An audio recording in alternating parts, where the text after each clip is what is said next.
ഉത്തരാഞ്ചൽ ചമോലിയിൽ ഹിമപാതത്തിനിടെ മഞ്ഞിൽ കുടുങ്ങിയ 32 പേരെ രക്ഷപ്പെടുത്തി. 25 പേരെ രക്ഷിക്കാനുള്ള ശ്രമം തുടരുകയാണ്. വിവരങ്ങൾ നൽകാനായി പി ബസന്ത് ചേരുന്നുണ്ട്. ബസന്ത്, 25 പേർ ഇനിയും കുടുങ്ങിക്കിടക്കുന്നുണ്ട്. രക്ഷാപ്രവർത്തനം എങ്ങനെയാണ് മുൻപോട്ട് പോകുന്നത്? കാലാവസ്ഥ അനുകൂലമാണോ?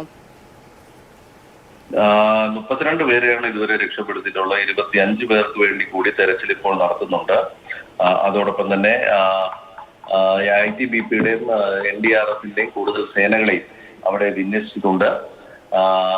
ഉത്തരാഖണ്ഡ് മുഖ്യമന്ത്രിയുമായി ആഭ്യന്തരമന്ത്രി ടെലിഫോണിൽ സംസാരിക്കുകയും കൂടുതൽ സഹായങ്ങൾ വാഗ്ദാനം ചെയ്യുകയും ചെയ്തിട്ടുണ്ട്. ഇന്ന് രാവിലെ 7 മണിക്കാണ് ചമോലി ജില്ലയിലെ മാനയിൽ മല ഇടിഞ്ഞു വീണത്. ബോർഡർ റൂട്ട്സ് ഓർഗനൈസേഷനിലെ 57 തൊഴിലാളികളാണ് ഈ അപകടത്തിൽപ്പെട്ടത്. ഇവർ അവിടെ ദേശീയപാത നിർമ്മാണവുമായി ബന്ധപ്പെട്ട് 8 കണ്ടെയ്നറുകളിലായി താമസിക്കുകയായിരുന്നു. ഈ 8 കണ്ടെയ്നറുകൾക്ക് മേലിലാണ് ഈ മല ഇടിഞ്ഞു വീണത്. അതിൽ 5 കണ്ടെയ്നറുകൾ 12 മണിയോട് കൂടി തന്നെ പുറത്തെടുക്കാൻ സാധിച്ചു. ബാക്കിയുള്ള 3 കണ്ടെയ്നറുകളിലുള്ളവരെയാണ് ഇപ്പോൾ രക്ഷിക്കാൻ ശ്രമിക്കുന്നത്.